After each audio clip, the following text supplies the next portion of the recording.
Hey, Decathlon gamer, welcome back to FM24 Youth Factory, episode 36. The Johnston's Paint Trophy, that U21s for the Premier League sides competition that we're involved in. We're way past the point of it being successful, but we're also to the point of thinking about the silverware, the hardware, even if it's a very minor, unimportant competition. The first half of the quarterfinals were played earlier today. We play tomorrow, so at this point they're already doing what will be the semifinal draw.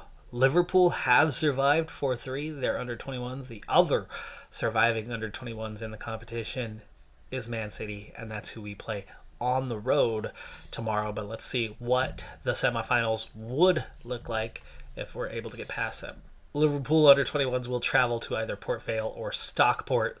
That's the other grouping that we're going to be facing, or that will play out tomorrow. Plymouth won their matchup, and that's who we would be on the road to travel to.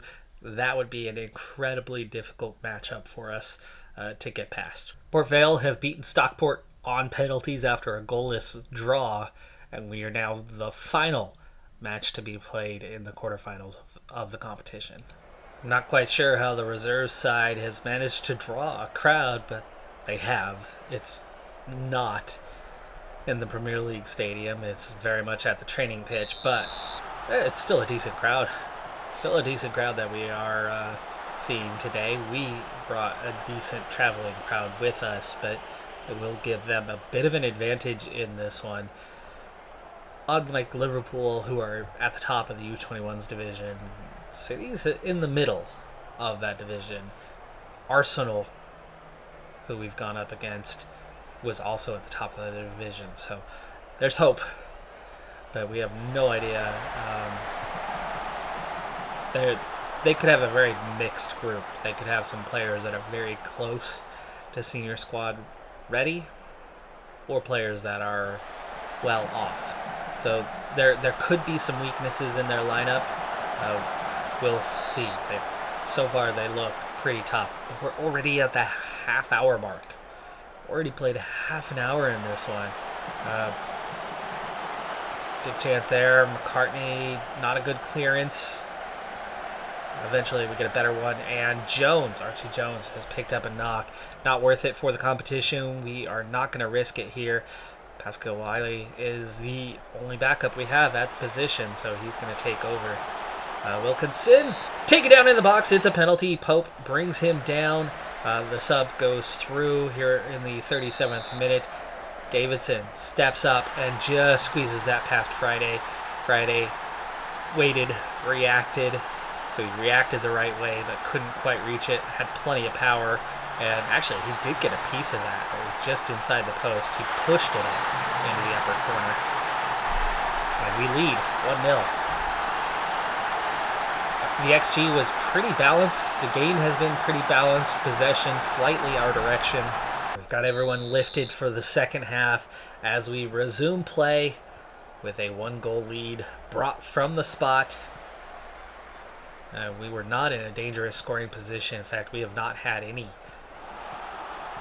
noteworthy highlights besides the penalty and the kick. Julian, ooh. Did that get knocked loose out of his hands? Looked like it might have been. Oh, missed opportunity there as we had an overload on the left-hand side. McCartney went back to the center, though, where they had us covered. Adekunle cuts inside, takes a shot. I couldn't quite tell if he was shooting there or if he was trying to cross that to the far post. I think he might have been aiming for the far post. Didn't have a lot of power on it. But he overhit it. Wilkinson, nice run there. Davidson beats the keeper, and it's 2, and that might be enough. Boy, I'm glad I picked Wilkinson today over Lanahan Penreese. We haven't seen much from Lanahan Penreese in a while, but a lot of that came down to the individual effort, one-on-one there of Davidson against number 44, and beating him, getting that first touch, and drawing it away from him, and then beating the keeper after that. Yes, let's go ahead and do the play for set pieces. We're going to go early into a light time waste. Catching on a yellow. We may want to give some guys a rest. We've already done one sub, so let's look for a double sub here. McCartney is pretty tired. I do have Sam Lyons. McCartney's building fitness, I think, still. Is he? Nah, he's good on fitness. I think it's just still the newness. Atkins cannot get a rest, though, with McCartney sitting, as we don't have another option. Lanahan Penrese obviously could come on, and actually probably could come on for Akunle instead of Hewitt. No, you know what? Let's bring on Hewitt.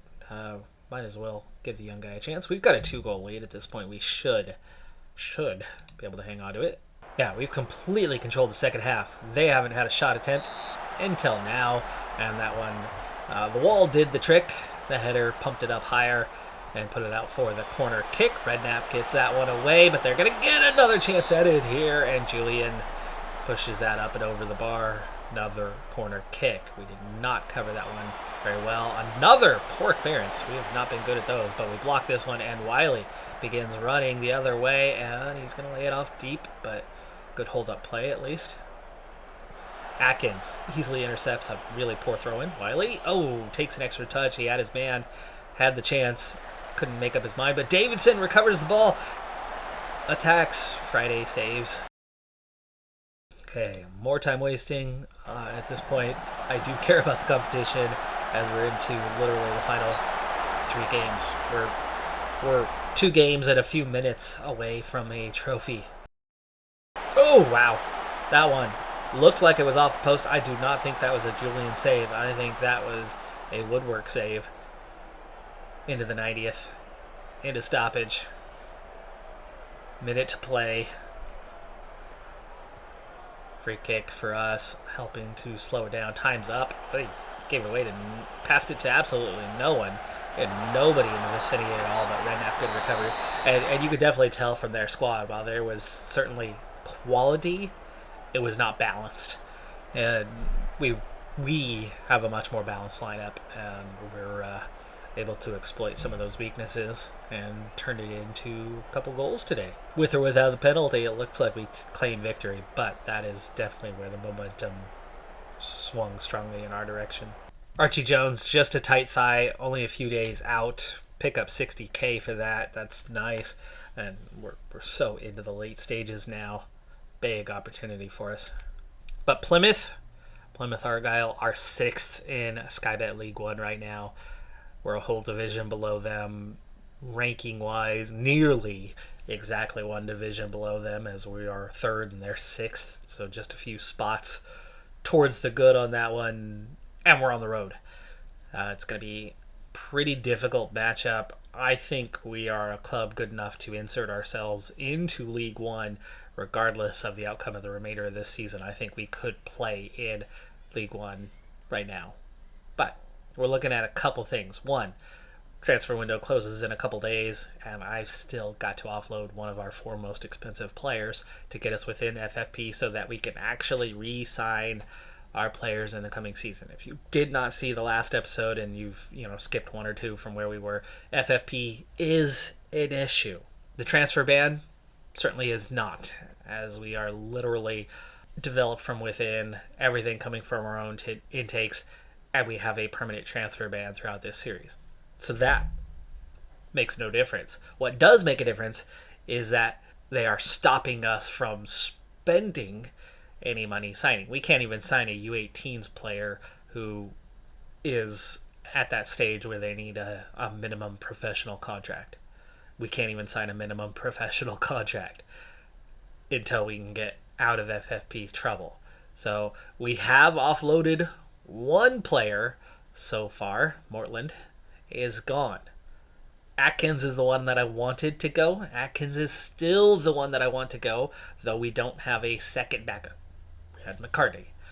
I don't have another backup beyond that. Sam Lyons is not really ready to take over a starting role, but Atkins is still the best option to go for a couple of reasons. Looking at those 4 most expensive guys that we have, 3 of them are signed to multi-year deals. 1 of them has an expiring deal this year. That's Ollie Atkins. Atkins, well listed, yes, but he's already committed to leaving on a free transfer. So we are going to lose him one way or another. He has no transfer value for us. However, if we could transfer him out for free, what we can get in return for that is we can get that 50% of future. So we can at least get a payday when he moves on to another club. We're going to lose him anyway. And unlike in previous years where the minimum security would kick in, I want to offload his salary. His salary has gone from $240K at a multi-year deal that promised a salary match to $240K, became 3, became 4, became 5, became $615,000. It's tripled from what we actually gave him over the last couple of years because others have gone up. That salary match was what put him over the line, but suddenly it's what's put him into far exceeding his actual value, which is why he doesn't have a transfer value. But even though we are offering him out, it's also why we're not getting any offers.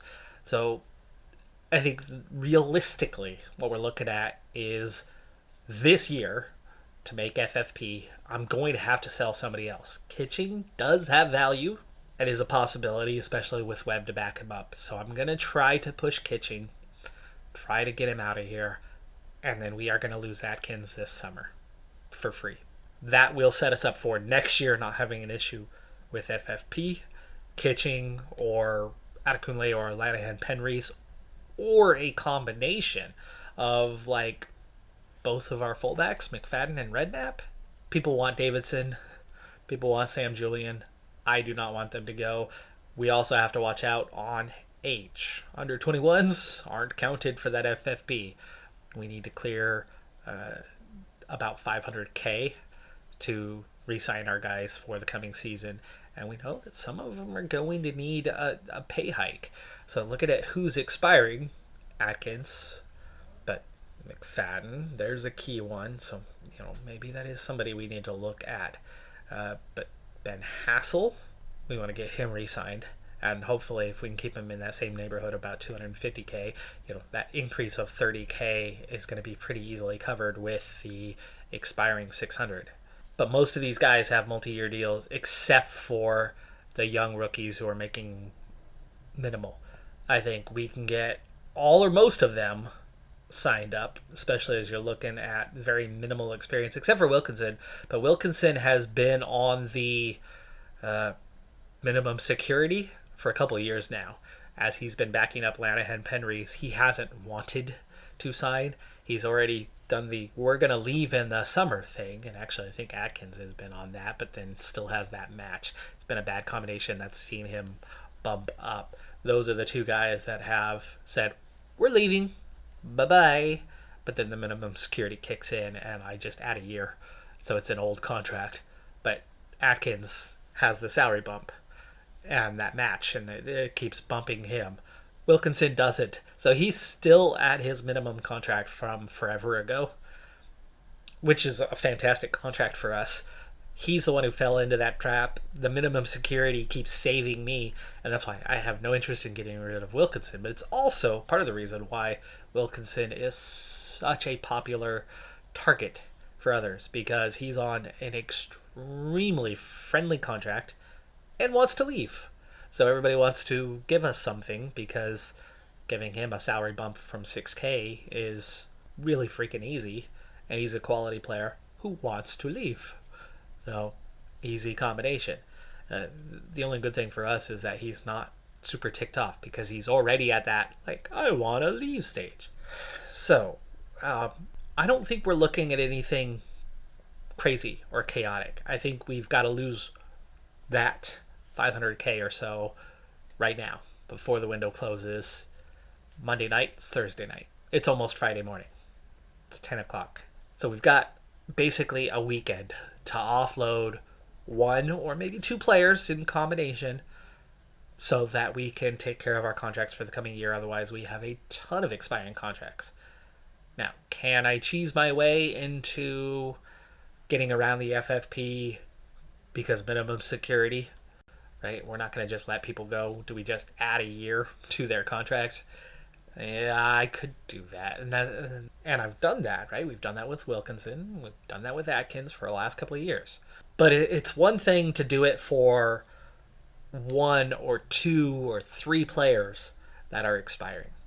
And following that, hey, we set up minimum security because realistically, when you start out as an amateur club with this setup, you're going to lose players left and right, especially when you're down in the 11th tier. You're going to lose 4 or 5 players every single year for free because somebody in the 9th division looks at your club and goes, hey, that's a player.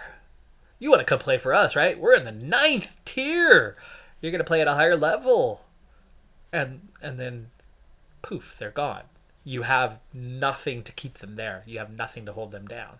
Until you get to semi-pro and start signing real contracts and you can start locking them down. But until that transition happens. So that minimum security was primarily in place for that first handful of years. But also to extend that web a little bit further because the reality of our situation, right? It's one thing to run an experiment and give a club $1 billion or give a club perfect facilities across the board, whether it's youth or just straight up perfect facilities, right? Training as well. It's one thing to run those experiments, but when you add the transfer ban on top of it and you solely rely on the growth, right? Running those experiments, like 100 years of a club with perfect facilities, they still don't make it to the Premier League. They grow, they expand, they'll make League One, maybe they'll make the Championship, maybe they'll make the Premier League for a year or two, but they're not doing anything with it because there's still certain things that hold them back, whether it's the facilities, whether it's the reputation, whether it's owners, bad owners, whatever the case may be. Perfect facilities does not equate Champions League winners. We're trying to do that. We're trying to boost it along. We're trying to make that happen with the added challenge of the ban doing completely in-house. It's different when you play the game than when you just run the simulation. You can do so much more. And we're proving that, right? We're already a League 2 side. We're already on the verge of being a League 1 side.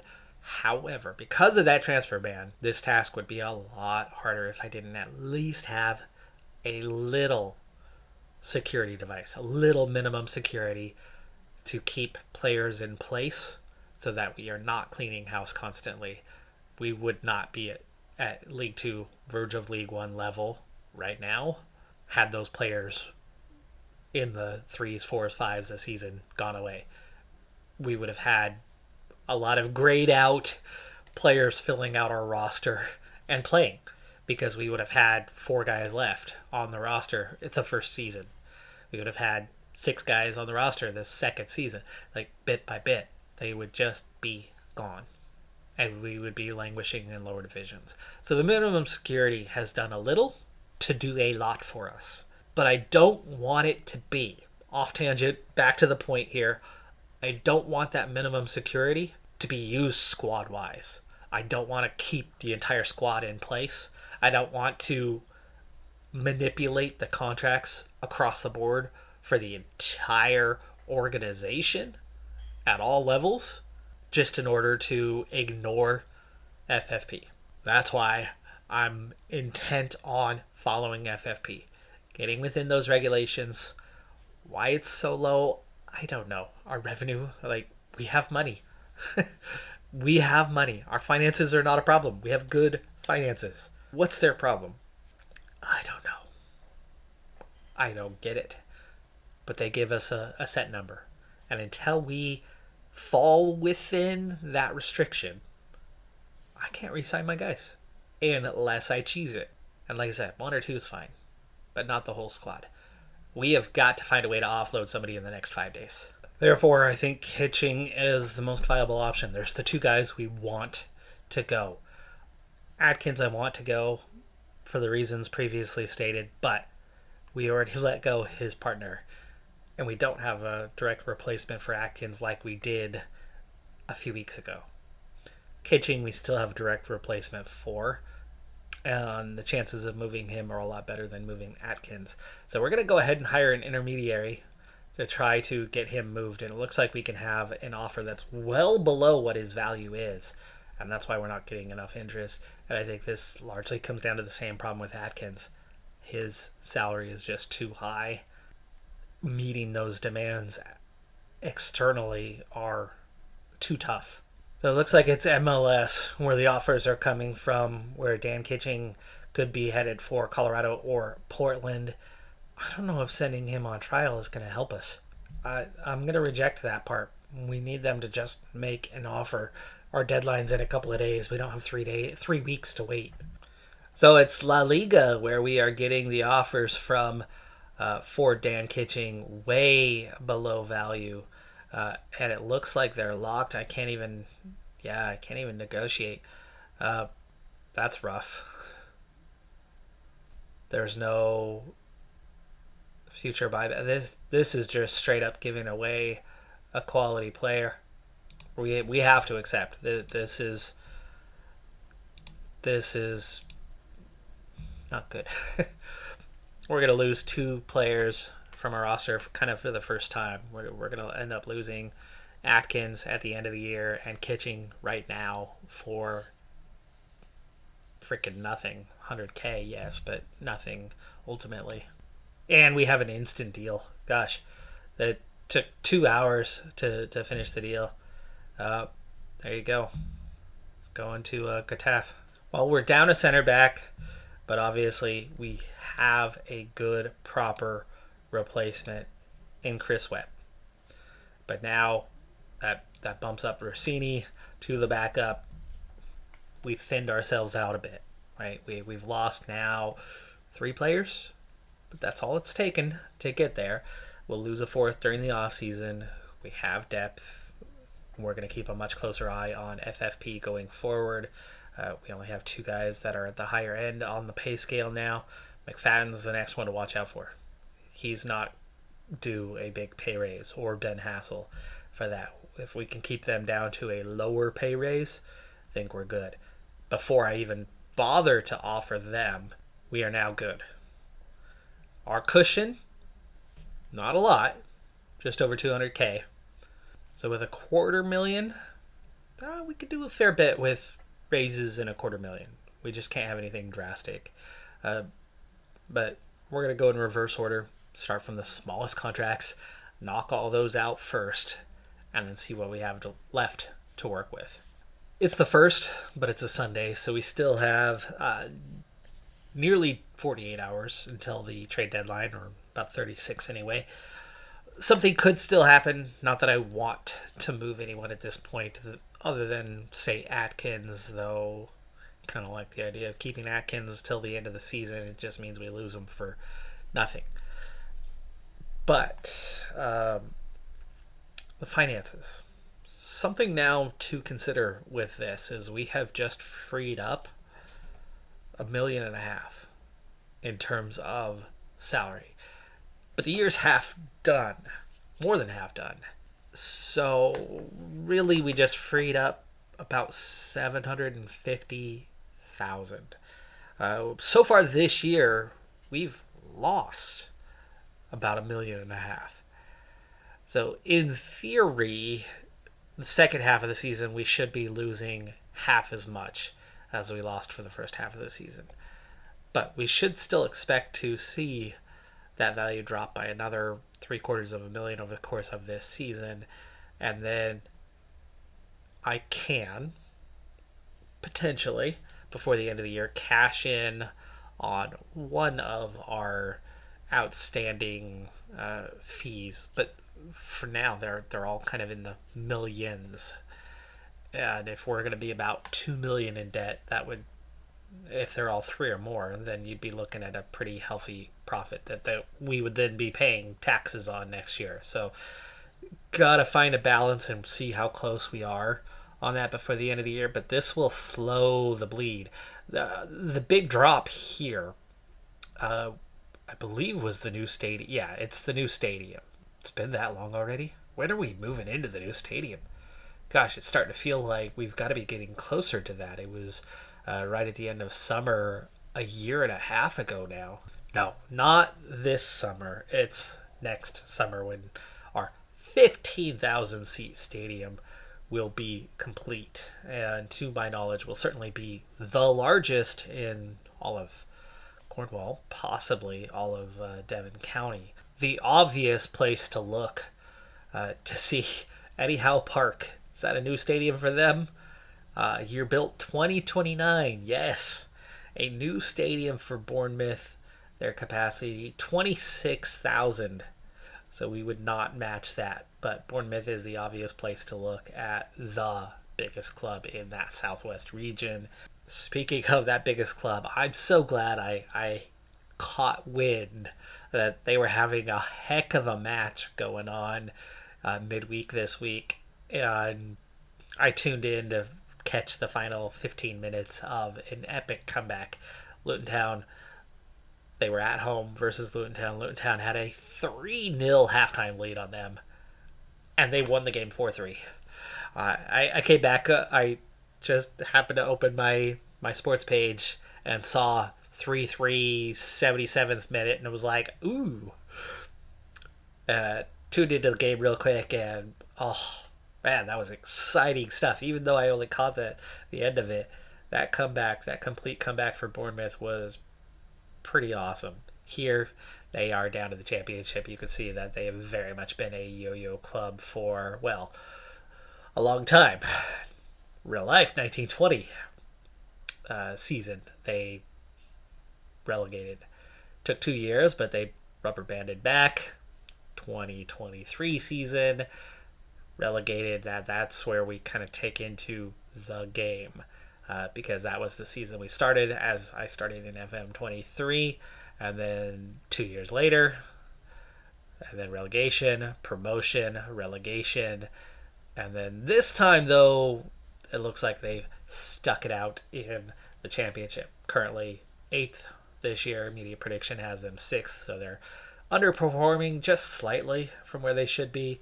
This is what we're aspiring to, right? They have great youth facilities.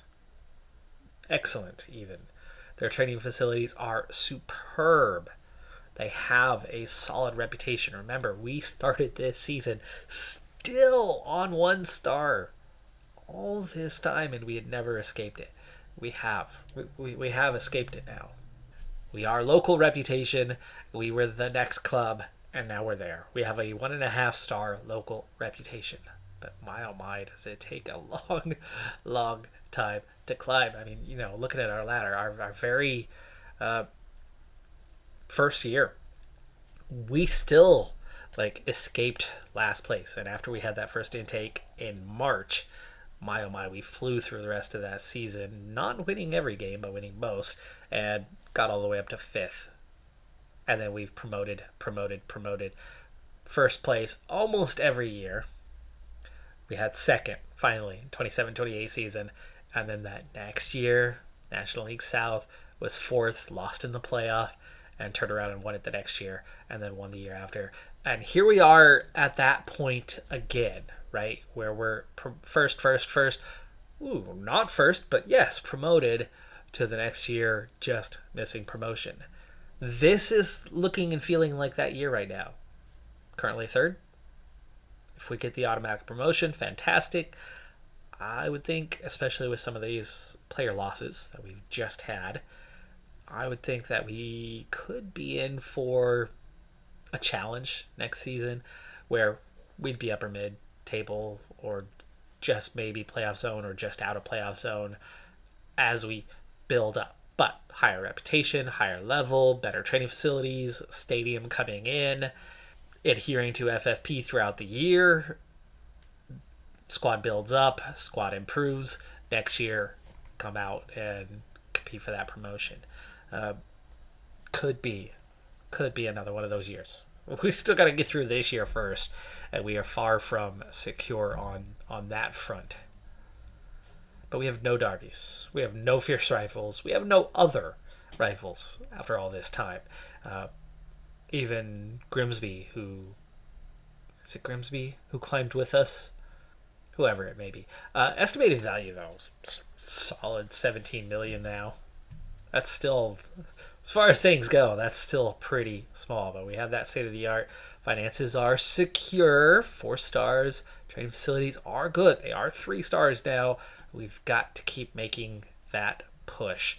That could be a good timing thing. It hasn't been that long since that last upgrade. So maybe this summer, especially if we do cash in just before that window closes, that would be a good trade-off, right? Cash in 3-4 million, upgrade training facilities. If that comes out at like a 2 million cost, that could get our balance right about where you want it to be and get us to that next half star, get us to that 3.5. All the while from here, this really starts to pick up a lot faster. Getting out of that 1-star range takes a lot. And from here, reputation climbs a lot faster because the league reputation places in a lot higher. Anyway, let's continue on. I still want to get one more match in for this episode. Young Player of the Month, Adekunle takes the win, beating out his teammate Paul Davidson. It's nice to see that we are all over that one. FC Halifax, who are second in the league, I believe, right now. Their man took third. The biggest worry about this window is we just lost 3 players, more than any other club. And, we're the only ones really cashing in.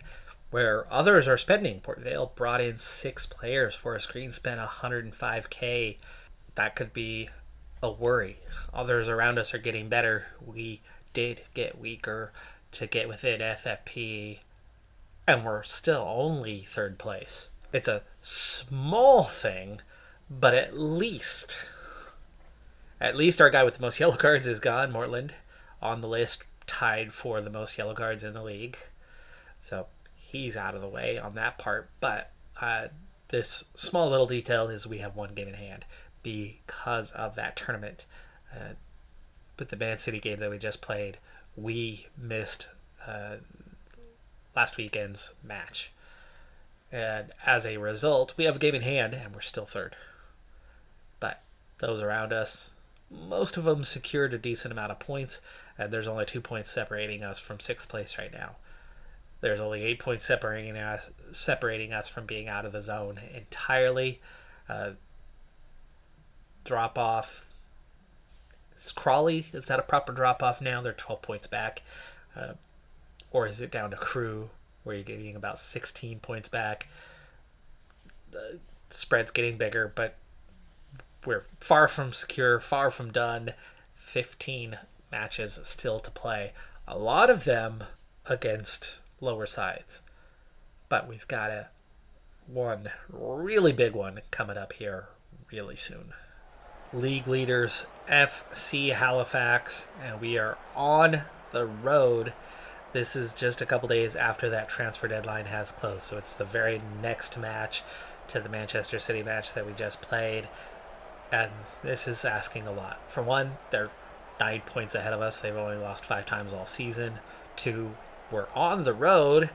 And 3, we're really starting to see the evolution of the squad play out in real time right before our eyes with that transfer deadline now behind us. Thornhill, gone permanently, but Archie Jones was the general starter anyway for the last couple of years. Almost a chance there.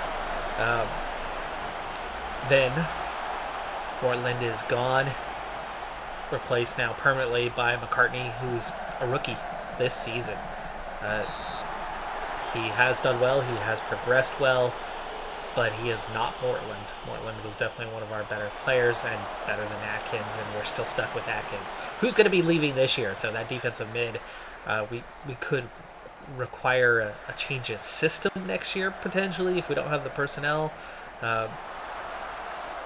Or somebody's going to have to step up at his place. And, of course, now Kitching, gone. Gone for much less than we should have gotten for him. But it's that salary element that was costly. He went from making $600K to making $1 million in La Liga. I mean, Not exactly a massive difference in pay scale there, and talking about a massive difference in terms of level. Oh, come on, how did that go through? Julian should have saved that. That looked like an easy grab for Julian. I didn't see any power on it. Looked pretty direct. Owen wins it, but we got like held by this guy. Julian couldn't get up off the ground. Either it's through their guy backing into our defender who couldn't get it, as Adekunle has a good shot there, saved. And that guy came a long ways to reach and grab and hold that ball. Eesh. Big mistake there, and cleared off the line. Offside though. Offside flag is raised, but we are losing 1-0 here. Big chance inside. Adekunle. Big missed opportunity on that one. Yeah, that goal was a bit of a harsh one. It definitely, Julian was affected by those two players, clearly, because it should have been an easy ball to get. A very easy ball to get.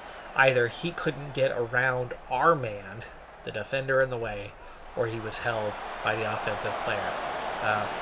Either way, that offensive player clearly impacted that and created that goal. It was not the header that is responsible for that goal, other than the fact that it was on target. But it was a very easy save. Jones lays it off for Davidson. Davidson cuts inside, puts the ball not in the back of the net. I was seriously celebrating because that looked a sure goal, especially after that cut inside. And he missed it wide by an inch, 2. 7 attempts in the first half, but only 1 on target. We have the XG, but we're putting 5 off target. They've only put 1 off target. We have the possession, and right now we have the motivation to keep going. But Atkins on a yellow and not doing well. Webb's not doing well motivationally. Let's see if we can improve that here. They beat us last time we played too, so that's not helping anything. Can we get out there? We will. We've got the motivation part fixed for now here to start the half. Easy stop there. That one runs out. Come on. My goal today really was to draw level and just not lose ground on these guys. Coming away with anything today would be a big one, but it's frustrating that we're losing under the circumstances that we are, because that was not a deserved or earned goal, and very surprising that there wasn't some type of foul called. Davidson offside? Fractionally, yeah. Looked it. It was tight, but he was offside. It bodes well. It was a big chance otherwise. It was also a big save, though. Keeper didn't know that he was offside. Potter. Potter gets a start because McFadden is hurt. And therefore, we have Redknapp playing on the left instead of the right today. He does not play as well on the left as he does on the right. And he doesn't play that very well on the left. But Kamara is, yeah. And Penrys, big cross. Davidson gets there first before Watkins and heads it into the back of the net. It's 1-1. And Penrys' cross did not look great, but Davidson, fantastic individual effort to get there. I mean, it's 1-on-3, and he comes flying in between 2 defenders, plus a goalkeeper, so really 1-on-4 there for Davidson. And he's got wings. He flew. Tranmere beat Port Vale 4-0. That's good for us, and it's 1-1. So we're coming away. Davidson. No. Let's get him out of there. At this point, I'm not even looking at going for the win. It's trying to hang on for a point. Trying to get Sam Lyons in. McCartney is struggling. We'll get Sam Lyons a chance in place of McCartney. We're going to stick with Atkins, even though he's not having a great day and on a yellow, and that's risky. I know. 10 minutes to play. Time waste a little. Not a lot. Play for set pieces. We've had the momentum. We've been the better team all game. I mean, realistically, this should be 1-0 to us. Hey, rough giveaway there, but good take back. Kidnap hangs onto it too long. Like he was thinking about who to pass to and slowed up and got overtaken and lost the ball. To right, Phillips. Ooh, big block there. Just forced that wide. Potter intercepts. Potter's played okay today. Fullbacks have been a real weak position with the setup here. That was close. Adekunle! Another big save from Watkins. Adekunle goes for that top corner again. Nearly gets there again.